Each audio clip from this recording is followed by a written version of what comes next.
Alright, so let's not make up. Aye, it happens. It's a bad habit, I understand, so get off of it. So go fuck yourself if you don't like it. I live a high-stress life. I don't really show it. And some of you wonder about that. I say, well, there's all sorts of rumors going around about all sorts of things you're doing, and all sorts of this and all sorts of that. Well, you know, I take the advice my father gave me many years ago, and obviously I can't do it like he did, because I can't speak like him. He had a much sweeter tone to his voice, deeper, and a thicker brogue, unlike mine. It's just you can start hearing the Americanisms start coming through it, which really isn't that wonderful. It's kind of sad, really. My son, it's completely gone in him.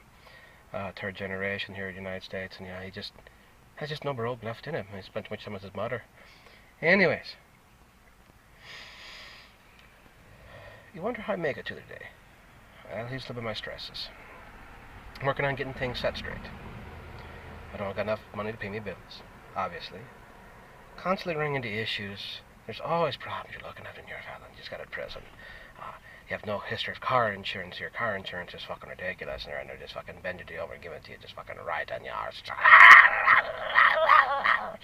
And then they're not scratching your back, they're not biting your fucking ear. They're just fucking digging into you and just getting it. And there's no fucking lube. But just hoping you start bleeding soon, so that way it actually starts lubricating your asshole, because it's frankly it fucking hurts. But that's how it is. That's how it is every day. And my friends and my family, they take care of me. And God bless them for that. And I try to do what I can to help them out. I do extra things. I'm no fucking saint, that's for goddamn sure. But anytime that someone wants something, I try to jump right to and get right the fuck on it. And that's all you can fucking do. I don't have no fucking mind to give them and say, hey, well, thank you for, this and that. Here's a 20 spot. I'll take fucking care of yourself. Go buy yourself a fucking steak and have a fucking. No, I can't do that. What I can do is make people laugh. I'm pretty good at it. Frankly, I'm pretty fucking good at it, obviously, because I make you fuckers laugh all the goddamn time. Me bros, Dustin and the Bear, they like hanging out with me, and God love them for being there for me. That's, without them, well, it'd be really fucking boring, honestly. So, my father gave me tons of advice, and the one piece of advice he gave me that stuck with me, he said to me, I try to do it in Dad's tone, Alan, you really need in life to just do one thing only. It's make yourself happy. Fuck everybody else, just fuck them. It don't make no fucking difference what they want. You, as long as you ain't fucking hurting nobody, you ain't hurting nothing. It's what you need to do to make yourself happy. I've sat back and I've reflected on that quite a bit. I've taken some pretty big hits for some people because of love or whatever else and things like that. I've been foolish. I've been hurt. But it's alright. It doesn't mean I'm going to be hurt forever. It doesn't mean I'm not going to jump on things and pursue it. It doesn't mean if there's a beautiful lady that comes along that piques my fucking interest that I'm not going to chase her around like a dog chasing fucking cars. And that's another thing there, People wonder about that, Alan, you're always chasing women around. Why? I'm like a dog chasing fucking cars, Honestly, I can't really see what I'd do if I actually caught a car that I'd like. Have you ever seen a dog that's chasing something that he wants, but he's not going to do nothing to it, like chasing a car? He stops and just fucking looks around and he's like, what the fuck? Why aren't you going anymore? He looks fucking retarded, doesn't he? He's like, oh! Okay. Mark? Aye. Occasionally, I've done the right thing. And there's been a few times, but I usually fuck it up. I'm the one giving relationship advice to people too, they're asking me,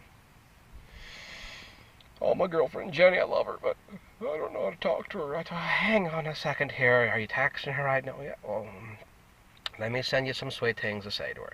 So you teach them some things to say, and you send it to them. And I've gotten a few people laid, and I've gotten a few people in relationships, and we've gotten lucky in about a half dozen times introduced people, and ironically they've gotten married.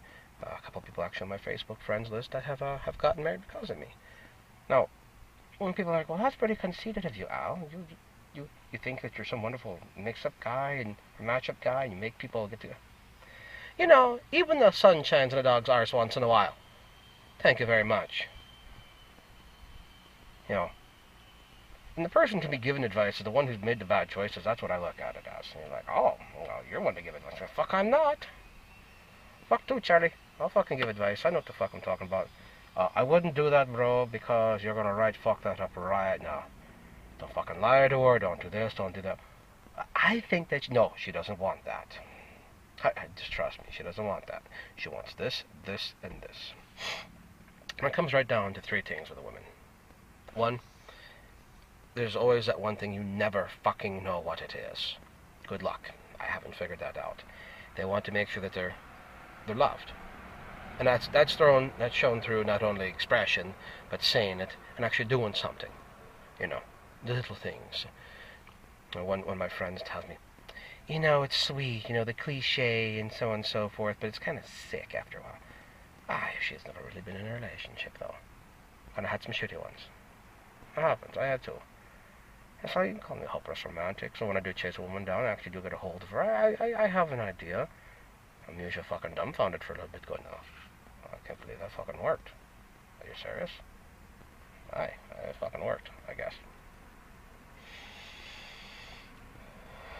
And the last thing is the hardest. And that's communication. It all boils down to that, really. Everything else comes off of that. That is first and foremost. You can't just be fucking silent with her. And there's the advice. And that's what Dad taught me too. He also taught me this. He said to me, Alan, don't fuck around with women till you're 25. He goes, they don't know what the fuck they want when they're young. Well, use our date when you're a teenager, they don't know fucking clue what they want. No fucking clue. They'll fucking go to men fast and they'll go to underwear, and then you're going to be doing the same fucking thing, you're going too fast. And you know, I change my underwear pretty goddamn frequently, you know, about every fucking day, or, you know, twice a day sometimes. It's really fucking hot and things start, you know, downstairs, you know, you just gotta go, whoo, whoo, let's go hit the fucking shower, boys. Stinks like prison down there. Anyways. And then, he gave me the last piece of advice. I'll leave it like this. He said to me, he goes, Alan, you can look at Ferraris all day long, but after a while it's just a Ferrari. I'm like, well, Dad, it's still a Ferrari. He goes, aye, but can you really afford the payment?